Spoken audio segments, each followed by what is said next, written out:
క్రీస్తునందు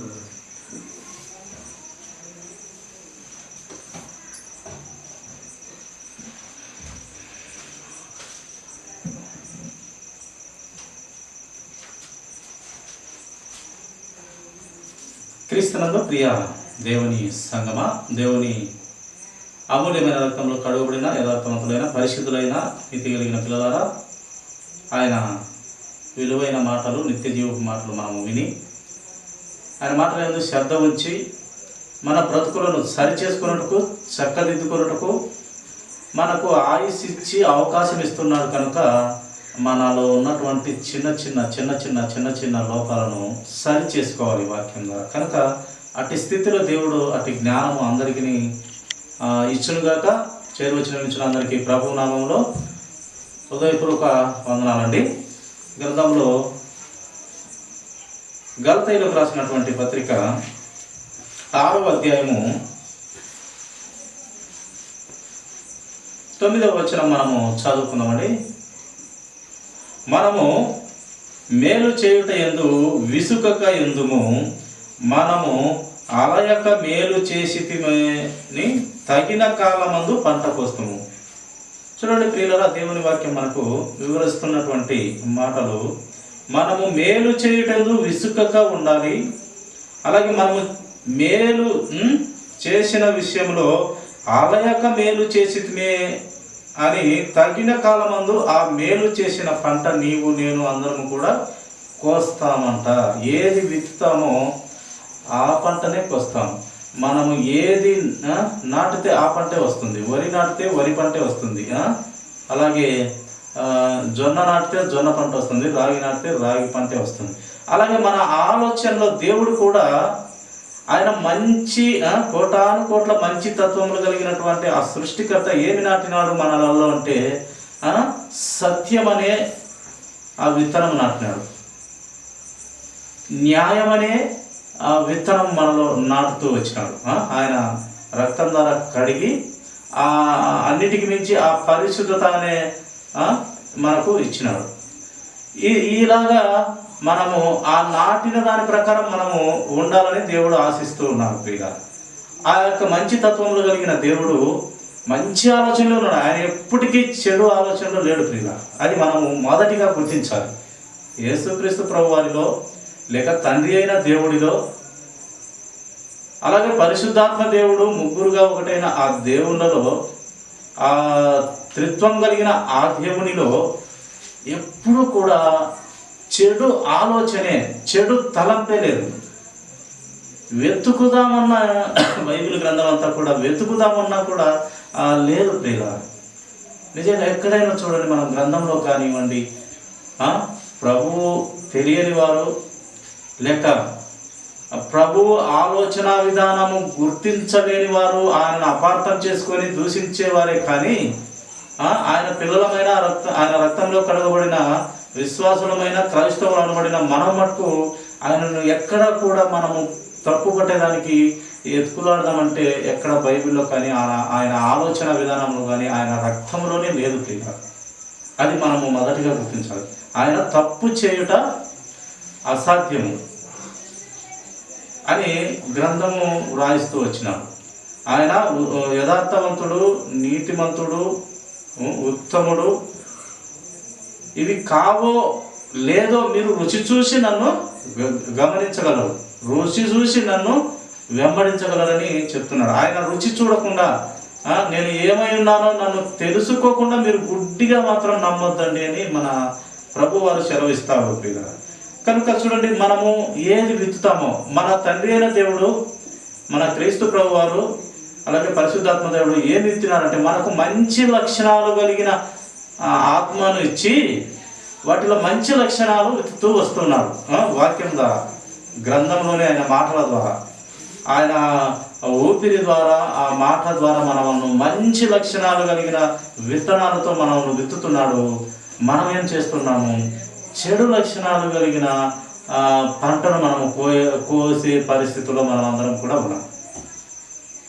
మంచి విత్తితే చెడు మనలో కనపడుతుంది ప్రియులారా. నిజంగా యేసుక్రీస్తు ప్రభువారు మన దేవుడు భూమి పుట్టక ముందే ఆయన ప్రణాళికలో ఉన్నటువంటి వారు నరులు అనే మనము, ఆ నరుడు అనే మనిషి అనే ఆ భూమి పుట్టలేదు, అప్పుడు ఆయన ప్రణాళికలో ఉండి మనము ఒక ప్రణాళిక ప్రకారం, ఒక పద్ధతి ప్రకారం, ఒక వ్యూహం ప్రకారం, ఒక గొప్పదైన ఆలోచన ప్రకారం ఆయన మనము కని భూమి తయారు చేసి, ఎప్పుడో ఆలోచనలు ఉంది ఆయనకు. భూమి లేనప్పుడే భూమిని తయారు చేసి, ఒకటొకటి తయారు చేసి, పక్షులను, జంతువులను, సముద్రాలను, ప్రతి ఒక్కటి మనకు ఏది కావాలో మనిషి కంఫర్టబుల్గా, సంతోషంగా, ఆనందంగా జీవించడానికి ఈ భూమిని ఏర్పాటు చేసినాడు. దీంట్లో గాలిని పెట్టినాడు, అన్నీ పెట్టినాడు. గాలి లేకుంటే మనము అవుతుంది అసలు. కొంచెము ఆకాశం కొంచెం పైకి పోతే గాలి ఉండదంట. అందుకే ఈ యొక్క రాకెట్లలో పోతారు కదా, వాళ్ళు ఆక్సిజన్లు పెట్టుకొని పోతారు, అక్కడ గాలి ఉండదు. ఈ భూమి మీద మట్టుకే మనము బాగుండాలని, మన జీవన విధానము బాగుండాలని సృష్టిని బాగా చక్కగా తయారు చేసి దేవుడు మళ్ళీ తర్వాత తన చేతులతో తన పోలికలో, ఆయన పోలికలు అంటే ఆయన ఆలోచనలోనే ఉండాలనుకున్నాడు దేవుడు. నా ఆలోచన ప్రకారం అనుకున్నాడు. కానీ మనకు ఫ్రీ విల్ ఇచ్చినాడు, స్వాతంత్రం ఇచ్చినాడు, మనంతటా మనం ఆలోచించుకునే జ్ఞానం ఇచ్చినాడు.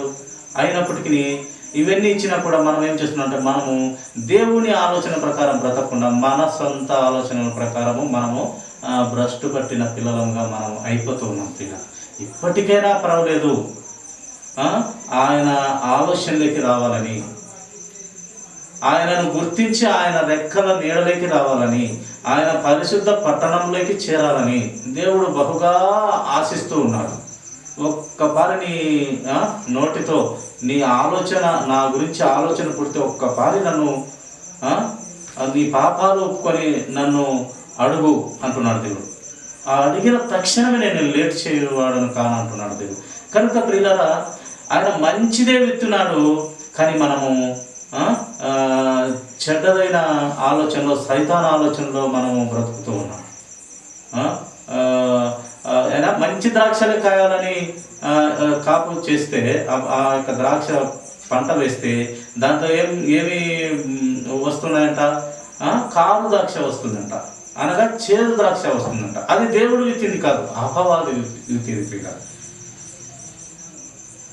ఈ లోక సంబంధంలో నేత్రాశ, అలాగే శరీరాశ, ఈ జీవపు డంబము, ఇవన్నీ కూడా దేవుని నుండి పుట్టినటివి కావని దేవుడు తెలియపరిచినాడు మనకు.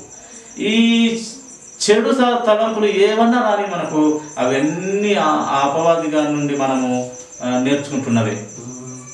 కనుక ప్రియుల వాక్యంతో మనము దిద్దబడాలి, కట్టబడాలి, కుటుంబాన్ని సరిచేసుకోవాలి, పిల్లలను క్రమంలో పెట్టుకోవాలి. ఒక ఉపాధ్యాయుడు కూడా, ఒక టీచర్ కూడా, ఒక 50 మంది కానీ 100 మంది కానీ పిల్లలు ఉంటే వారు చదువు చెప్తారు, క్రమశిక్షణ నేర్పుతారు, ఈ లోకంలో ఎలా బ్రతకాలో, ఎలా ఉండకూడదో, ఎలా ఉండాలో కూడా కొంచెం అప్పుడప్పుడు సమయం దొరికినప్పుడు పాఠాలే కాక కొన్ని జీవితంలో మనం ఎలా బ్రతకాలో అవి కూడా నేర్పిస్తారు. క్రమశిక్షణ నేర్పిస్తారు, పద్ధతి నేర్పిస్తారు. ఎందుకంటే రేపటి కాలానికి పలాని మాస్టరు మాకు ఒక మంచి మాట చెప్పాడని వారిలో కలగాలి. అందుకే మంచిగా వెతుకుతారు, కానీ మనం ఆ మంచిని తీసివేసి మనము చెడుగా ఉంటున్నాం పిల్లలు. కనుక చూడండి, మేలు చేయటం ఎందుకు మనం విసుగక ఉండాలి. మంచి విత్తితే ఆ మంచి నీవు ఎప్పుడో ఒకసారి ఆ మంచి అనే ఆ విత్తిన ఆ విత్తనము అనే మంచిని ఎప్పుడోసారి ఆ పంట నీవు కోస్తావు, పరలోక రాజ్యంలో నీవు కోస్తావు పిల్ల. లేక ఈ లోకంలో కూడా ఆ విత్తినటువంటి ఆ విత్తనము, లేక ఆ దేవుని వాక్యము, ఆ మంచి ఆలోచన మనము ఈ లోకంలో కూడా దేవుడు మన కన్నుల ఎదుట చూపిస్తాడు, మనకు బయలుపరుస్తాడు. కనుక ప్రియులారా, మనము ఒకరికి మేలు చేసేవారిగానే ఏ కీడు అంటించుకోకుండా మనము బ్రతికేడు పిల్లలముగా ఉండాలని దేవుని వాక్యము మనకు దేవుడే తెలియపరుస్తూ ఉన్నాడు పిల్లలు. చూడండి, మరి ఒక మాట మనం చూస్తాము. ఫిలిప్పీయులకు రాసినటువంటి పత్రిక 4వ అధ్యాయము. చూడండి, ఫిలిప్పీయులకు రాసినటువంటి పత్రిక 4వ అధ్యాయము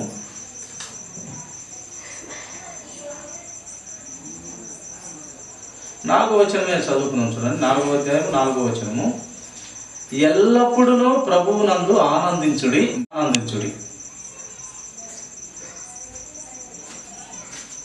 అలాగే చూడండి, మీ సహనమును సకల జనులకు తెలియబడనీయుడి, ప్రభువు సమీపంగా ఉన్నాడు. మన సహనం, అపవాదిగాడు ఏం చేస్తాడంటే ఏదో ఒక రకంగా అపవాదిగాడు విశ్వాసం దగ్గరికి లేక యథార్థంగా బ్రతుకుతున్న పిల్లల దగ్గరికి దేవుడు ఉన్నత స్థితి పంపిస్తాడు. ఈయన కెపాసిటీ ఎంత ఉంది విశ్వాసం పట్ల, నిరీక్షణ పట్ల, నా ఆలోచన పట్ల, ఈడు ఎంతలో ఉన్నాడు, ఈడు ఒక మాట తిట్టితే లేక మాట్లాడితే ఈడు ఆ మాటకు 4 మాటలు మాట్లాడతాడా, నా వాక్యాన్ని బట్టి తగ్గిపోతాడా అనేది దేవుడు కూడా తెలుసుకుంటాడు, తెలుసుకోవాలి కూడా. అందుకే అబ్రహాం గారికి ఒకే ఒక పిల్లనిచ్చి మళ్ళీ తిరిగి నాకు అన్నాడు. తెలుసుకోనికి ఆయన విశ్వాసపు పరిణతి, విశ్వాస యొక్క పరిస్థితి ఎంత లెవెల్ ఉంది, ఎంతలో ఉన్నాడు, ఎంత విశ్వాసంలో ఉన్నాడు, నా మాట మీద ఎంత ఆలోచన కలిగినాడు. నేను చెప్పాను కదా నేను విపరీతంగా ఆశీర్వదిస్తానని. ఒక్కనిచ్చి నువ్వేది ప్రభు అని రిటర్న్ మాట్లాడలేదు ఆయన. ఒక్కనిచ్చి ఆ ఒక్కని మళ్ళీ నాకు ఇయ్యమని అంటున్నామని ఆయన అబ్రహాం గారు మన తండ్రిని అడగలేదు. పరీక్ష చూడు. మామూలు మన ఇంటి దగ్గర మనం ఉన్నా కూడా ఈ అపవాది గారు వచ్చి కొట్లాటలు జరిగించి చేస్తాడు. కరెక్ట్గా ఉన్నా కూడా అపవాది గారు వచ్చి అదే పనిగా కొట్లాటలకు పురిగొల్పుతాడు, కోపాన్ని రెచ్చగొట్టడానికి వస్తాడు. కానీ ప్రియులారా, మనము ఎలా ఉండాలంటే మీ సహనము సకల జనులకు తెలియబడనీయుడి, ప్రభువు సమీపంగా ఉన్నాడు అని గుర్తుపెట్టుకోవాలంట. మనం ఒకడు వచ్చాడు తిట్టడు, లేదా ఒక ఆమె వచ్చాడు అనవసరంగా ఈ మాట చెప్పి ఆ మాట చెప్పి కొట్లానికే మనసులో పెట్టుకుని ఆ మాటలు మాట్లాడానికి వచ్చి కొట్లానికే వస్తాడు. కానీ మనం వాక్యం ద్వారా చచ్చిపోయిన కుక్కల మాదిరి ప్రభువులోకి రావటం అంటే అంత ఈజీ కాదు.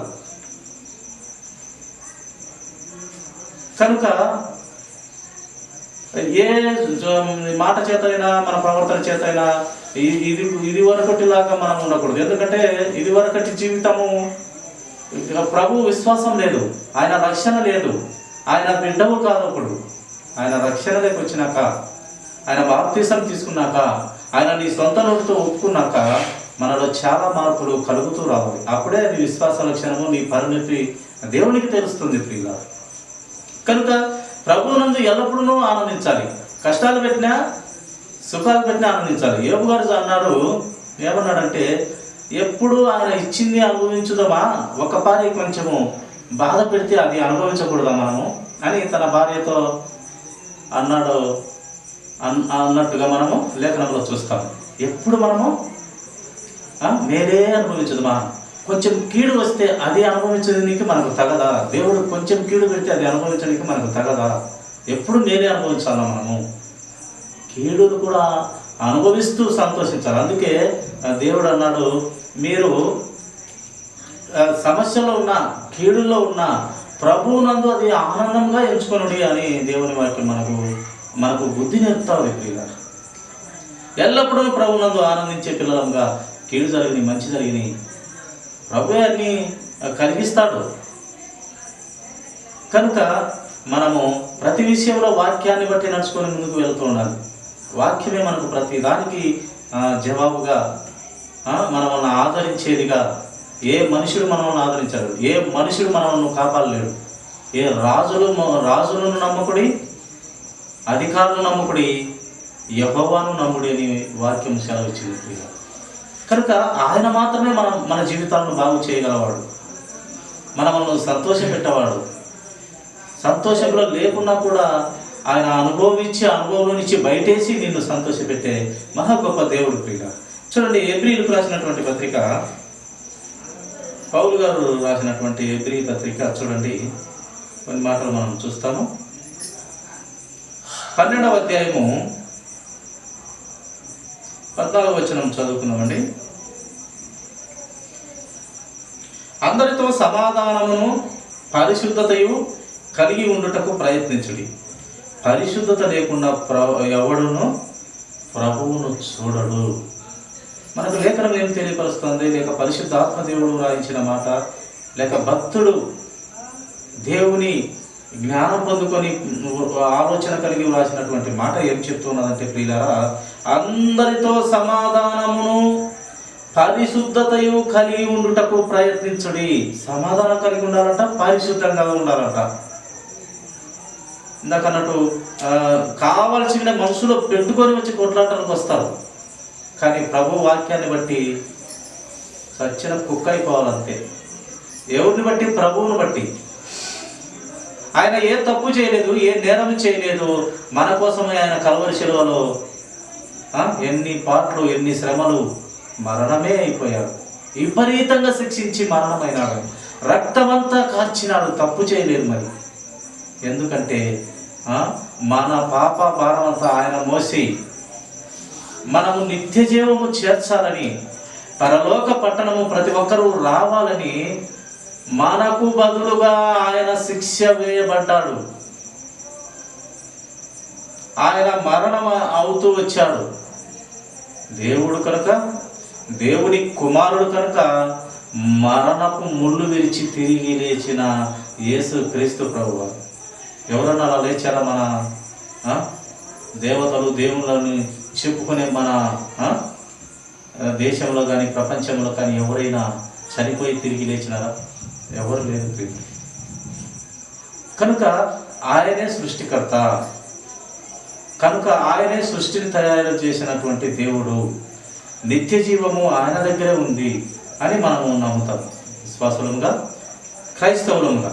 కనుక మన పరిస్థితి ఎలా ఉండాలంట? అందరితో సమాధానం కలిగి పరిశుద్ధత ఎప్పుడు పోగొట్టుకోకూడదు.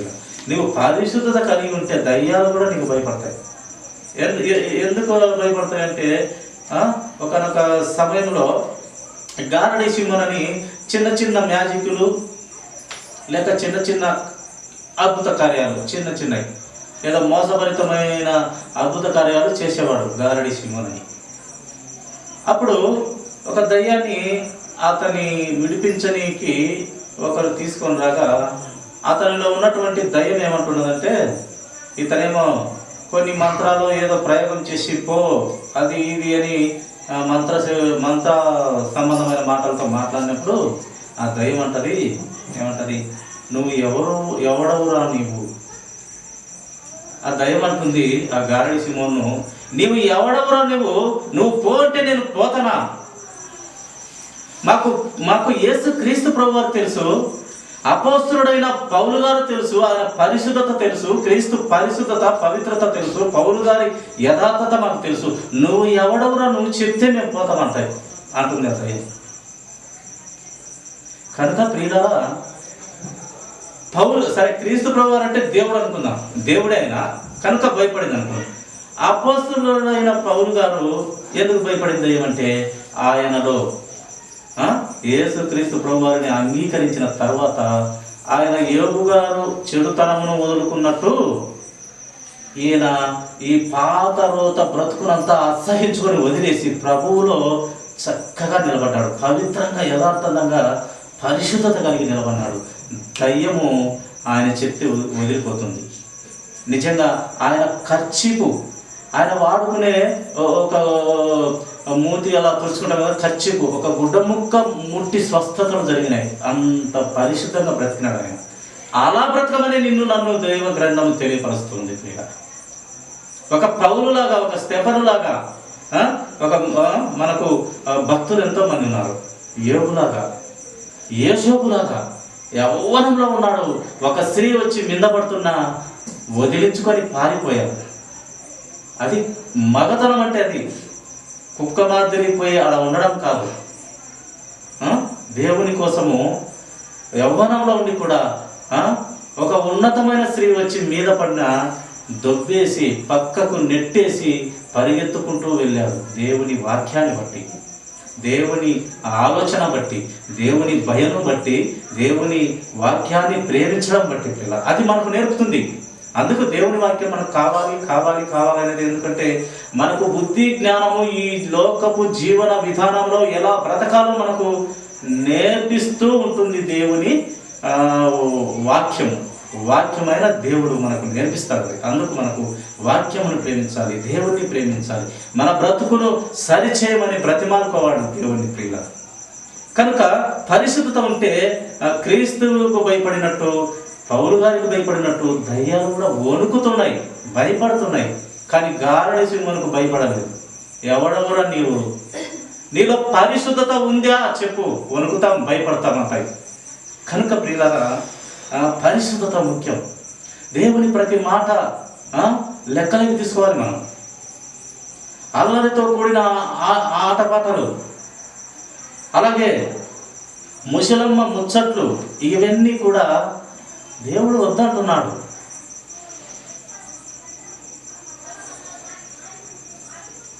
వింటే నీ విశ్వాసత పెరుగుతుంది, వినకపోతే దేవునికి వచ్చిన నష్టం ఏం లేదు, నీకే నష్టం, నీకు నాకే నష్టం.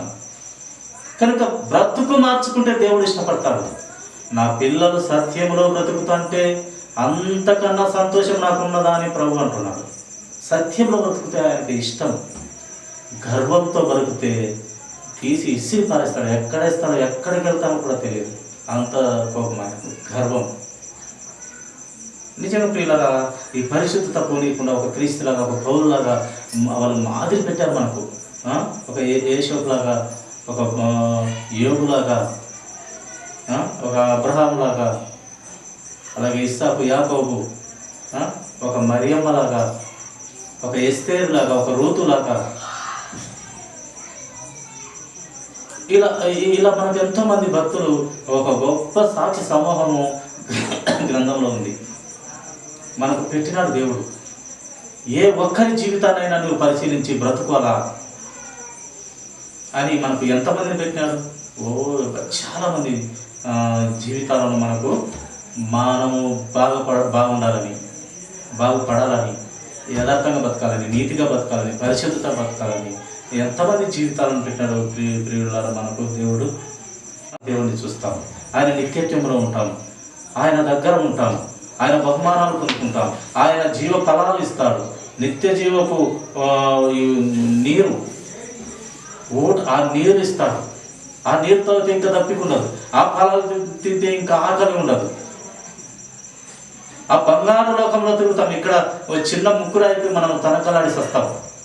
చిన్నంత బంగారు దొరికితే మనం ఇంట్లో పోయిన ఒక 50 గంటలు కసు ఊడ్చి దాన్ని ఎత్తుకులాడతాం. కానీ అక్కడ మనకు వీధులే బంగారు, ఇల్లులే బంగారు, అంతా వజ్రవైడూర్యాలతో కూడినటువంటి ఆ పట్టణం ప్రియులారా. అందుకే అబ్రహాం గారు, ఇస్సాకు, యాకోబు వీళ్ళందరూ కూడా దేనికి? ఆ నిలువరమైన పట్టణం కోసం ఎదురు చూచి చూచి చూచి మన తండ్రి అన్నాడు, ఒకరు వస్తారయ్యా, ఆయన మాట వింటే మీ బ్రతుకులు ధన్యం అన్నాడు.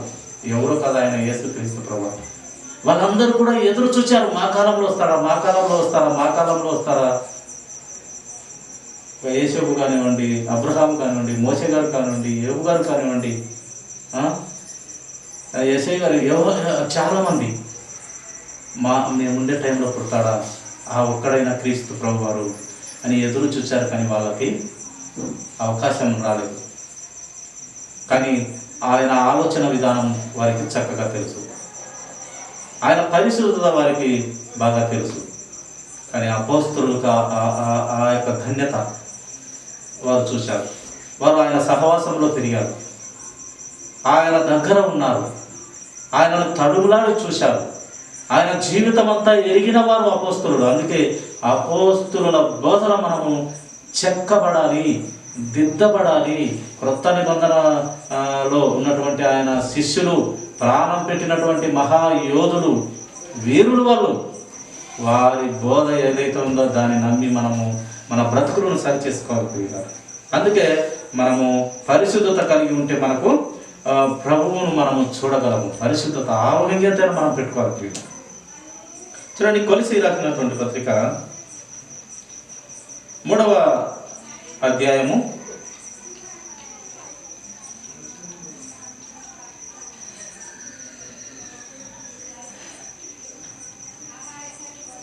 12వ వచనము చదువుకుందాము. తేజవాసులైన పరిశుద్ధుల స్వాస్థ్యంలో పాలివారు మగుటకు మనలను పాత్రులుగా చేసిన తండ్రికి మీరు కృతజ్ఞతాస్తుతులు చెల్లింపవలెనని దేవుని బ్రతిమాలుకొల్చున్నాను. ఎంత అద్భుతమైన మాట అంటే ఈ మాట. ఏమని చెప్తున్నాడంటే భక్తుడు ఆ యొక్క కొలస్సీలతో రాసినటువంటి పత్రికలో తేజోవాసులైన పరిశుద్ధుల స్వాస్థ్యములో, ఆ పరలోక పట్టణంలో ఉన్నటువంటి గొప్పవారిలో, ఆ గొప్పవారిలో నీవు నేను ఉండాలని దేవుడు ప్రణాళిక చేసి ఉన్నాడంట ప్రియుల. ఆ తేజోవాసులు, ఆ యొక్క దేవదూతలు, ఆ 24 పెద్దలు, 24,000 మంది ఆ యొక్క పరిశుద్ధులు, స్త్రీని కూడా ముట్టనటువంటి గొప్ప యోధులు అక్కడ ఉన్నారు. వాళ్ళలో నీవు నివసించాలి, వాళ్ళలో నీవు ఉండాలని తండ్రి ఆశపడినాడంట. తండ్రి ఇష్టంగా ఉన్నదంట. తేజోవాసులైన పరిశుద్ధుల స్వాస్థ్యంలో వారు ఉండే ఆస్తిలో స్వాస్థ్యంలో పాలివార మగాల మనం అందరమని మనలను పాత్రులుగా చేసిన తండ్రికి మీరు కృతజ్ఞతలు తెలుపుకోవాలయ్యా అంటున్నాడు భక్తుడు. అక్కడ ఉండాలని పరితపించిపోయిన మన తండ్రికి మనం ఏం చేయాలంట? కృతజ్ఞతలు, స్తుతులు, ఆరాధించాలి, మహిమపరచాలి, గణపరచాలి, స్తుతించాలి, వాక్యాన్ని వినాలి, విన్నదాని ప్రకారం బ్రతకాలి, వాక్యాన్ని ప్రేమించాలి, దేవుని ప్రేమించాలి అని వాళ్ళు చెప్తూ ఉన్నారు ప్రియులారా. అలాంటి స్థితిలో మనల్ని చూడాలని దేవుడు ఆశ కలిగి ఉన్నాడు. ఆ తేజవాసులైన పట్టణంలో మనం పాలివారం ఉండుటకు దేవుడు సంకల్పించినాడు. ఇది ఈ భూలోక సంబంధం అంతా ప్రసంగి గంధకర్త అన్నట్టు, సొలొమోను రాజు గారు అన్నట్టు వ్యర్థము వ్యర్థము వ్యర్థము సమస్తము పెంట అనేసినాడు. అది ఈ భూలోకంలోని గొప్పతనం అంట. అంత పెంటతో సమానం. ఎంత సైన్స్ అభివృద్ధి చెందిన విమానాలు కనుగొన్నా అవి మళ్ళీ రాలిపోతున్నా మన జ్ఞానము, మన బుద్ధి వివేచన అంతా ఒకనొక సమయం దేవుడు మొత్తం కొట్టేసి ఒక అద్భుతమైన లోకం అక్కడ ఉందిరా నాయన, దాంట్లోకి చేరరాను అని మనకు జీవితాన్ని ఇస్తున్నాడు దేవుడు. జీవితాన్ని ఇవ్వటమే కాదు, అవకాశాలు ఇచ్చి ఆయుస్సు కూడా ఇస్తున్నాడు. మనము తెలుసుకోలేక మనము పాతాళ మార్గం వైపు చూస్తున్నాం, కానీ పరలోక మార్గం వైపు అబ్రహాము ఎదురు చూసినట్టు ఆ నిలువరమైన పట్టణం కోసం ఎదురు చూడట్లేదు. అక్కడ చూడాలంట. ఈ లోక సంబంధమైంది కాదు. భక్తుడు చెప్తున్నాడు, ఇది ఏమి కాదు నాయన, అంత వ్యర్థంగా నాయన అంటున్నాడు. ఇది తెలుసుకోవాలి, మనం ఆలోచన చేయాలి ప్రియులారా. దేవుని జ్ఞానం గురించి ఆలోచన చేయాలి. ఏంది ఈ సృష్టి, ఏంది ఆయన ప్రణాళిక, ఏంది ఆయన చిత్తము, ఏంది ఆయన ఆలోచన, మనల్ని ఎంతలా ప్రేమిస్తున్నాడు, ఎందుకు ప్రేమిస్తున్నాడు, అక్కడేం చేయబోతున్నాడు, అలా ఎలా ఉండబోతున్నాం, మనము ఏ విధంగా ఉండాలని దేవుడు కోరుతున్నాడు. భాగ్యవంతులుగా ఉండాలని కోరుతున్నాడు దేవుడు. పరలోక పట్టణం అంటూ భాగ్యవంతులుగా ఉండాలంట. అక్కడ చేరితే భాగ్యవంతులమే, ధన్యుడమే, ఆశీర్వదించబడిన వారిమే, ఆశీర్వదించబడిన వారు రండి నా యుద్ధం అంటున్నాడు దేవుడు. కనుక ప్రియ దేవుని సంగమా, దేవుని పిల్లల సంఘం అంటే ఆయన రక్తంలో కడగబడినటువంటి విశ్వాసులే ప్రియ. ఆ విశ్వాసములైన మనము దేవుని వాక్యాన్ని ప్రేమించాలి. వాక్యం కోసము ప్రాణాలు పెట్టిన మన భక్తులు, మన క్రీస్తు సైనికులు ఉన్నారు ప్రియ. గొప్ప సాక్షి సమూహం ఉంది. ఆ సమూహాన్ని చూసి మనము మన బ్రతుకులను చేంజ్ చేసుకోవాలి, మార్చుకోవాలి. మనిషి మారాలి. మారకుంటే మనకు ఏ ప్రయోజనం? ఒకడు 100 మంది పిల్లలను కానీ లోకమంతా సంపాదిస్తే వాడు క్రీస్తును ఎరగకుండా చనిపోతే వాని బ్రతుకు వ్యర్థము అని వాక్యం చెప్తాము. 100 మంది పిల్లలు కన్నా కూడా క్రీస్తు తెలియకుండా, లోకమంతా సంపాదించినా కూడా ప్రభువు తెలియకుండా చనిపోతే బ్రతుకు వ్యర్థము, పాతాళమే వానికి అంతము. కనుక బ్రతికి ఉండగానే, దేవుడు ఆయుష్ ఇచ్చి ఉంచగానే మనం ప్రభువులో భద్రము చేయబడాలి ప్రియుల. చివరిగా ఒక మాట చూసుకొని ముగించుకుందాము. ఎఫెసీయులకు రాసినటువంటి పత్రిక 4వ అధ్యాయము 31వ వచనం చదువుకున్నాం. 31, 32 చదువుకొని ముగించుకుందామండి. సమస్తమైన ద్వేషము, కోపము, క్రోధము, అల్లరి, దూషణ, సకల దుష్టత్వము మీరు విసర్జించుడి. ఇవన్నీ మనం విసర్జించాలి. ఎవరిని బట్టి విసర్జించాలి? క్రీస్తుని బట్టి. ఆయన ఏమైనా తప్పు చేశాడా, నేరం చేశాడా, పాపం చేశాడా? లేదే. కానీ శిక్షించబడ్డాడు, కొట్టబడ్డాడు, గుద్దబడ్డాడు, తలకు ముళ్ళ కిరీటం అమర్చబడింది. అలాగే ప్రక్కకు బల్లెపు పోటు, విపరీతమైన ఆ కొరడ దెబ్బలు, ఒకటి తక్కువ 40 దెబ్బలు తిన్నాడు. యెరూషలేము వీధులమ్మడి తన్నబడుతూ, కొట్టబడుతూ, గుద్దబడుతూ, చెంపలకు చెలిమని కొట్టుతూ తీసుకొని పోయి ఆ యొక్క శిలువకు, ఆ శిలువ కొయ్యకు మేకులతో, చేతులకు చీలలు, కాళ్ళకు మేకులు కొట్టి, ఏ తప్పు చేశాడని ఆయన, ఏ నేరం చేశాడని అంత విపరీతంగా ఆ రోమా సైనికులు కఠినంగా అంటారు. ఆయన పిలాతు అంటాడు, ఈయనలో ఏ దోషం కనపడలేదే, ఈయనలో ఏ దేశం కనపడలేదు, ఏ ద్వేషము, ఏ పాపము కనపడలేదు, నాకు ఇది ఎలా శిక్షించాలి? మీరంతటి మీరే చేసుకున్నట్టు. అలా కుదరదు అని కేకలేసి, మీరు శిక్షించాల్సిందే, ఇతన్ని వదిలేద్దాం, ఈయనలో ఏ దోషము లేదు. ఆయన భార్య కూడా చెప్తుంది, కలలో దర్శనమై, ఆయన నీతిమంతుడు, ఆయనను నీవు నీ యొక్క చేతులతో ఏ పాపం చేయకు అన్నప్పుడు వదిలేద్దామంటే వాళ్ళు ఒప్పుకొని, సరే మీ ఇష్టం, అయితే ఈ యొక్క క్రియలలో, ఈ పనులలో నేను పాపము పాలివాగస్తుడిగా ఉండుటకు వీల్లేదనేసి ఆయన చేతులు కట్టుకొని మీ ఇష్టం అని చెప్పి వారికి అప్పచెప్పినాడు. కనుక ప్రియ సహోదరి, మనము క్రీస్తును బట్టి ఏం చేయాలంట? సమస్త ద్వేషమును, సమస్తము ఈ ద్వేషము సమస్తమైన అనీతి కార్యాలలో ఉంటుంది ప్రియుల. సమస్తమైన ద్వేషము, కోపము, క్రోధము, అల్లరి, దూషణ, సకలమైన దుష్టత్వము మీరు విసర్జించండి. ఒకని ఎడల ఒకడు దయ కలిగి కరుణాహృదయులై క్రీస్తునందు దేవుడు మిమ్మును క్షమించిన ప్రకారము మీరును ఒకరినొకరు క్షమించుకోండి అని మనకు గ్రంథం వివరిస్తున్నది. కనుక మనం ఒకరినొకరిని క్షమించుకునే పిల్లలంగా, ఒకరినొకరు తగ్గింపబడే పిల్లలంగా, అట్టి జ్ఞానమే మనకు దేవుడు నేర్పిస్తున్నాడు, అట్టి ఆలోచన విధానమే దేవుడు మనకు నేర్పిస్తున్నాడు. కనుక అట్టి స్థితిలో మనము దేవుని వాక్యం ద్వారా కట్టబడదు గాక, దిద్దబడదు గాక, ఈ కొద్ది మాటలు దేవుడు దీవించును గాక. తలవచ్చినట్లయితే చిన్న ప్రార్థన.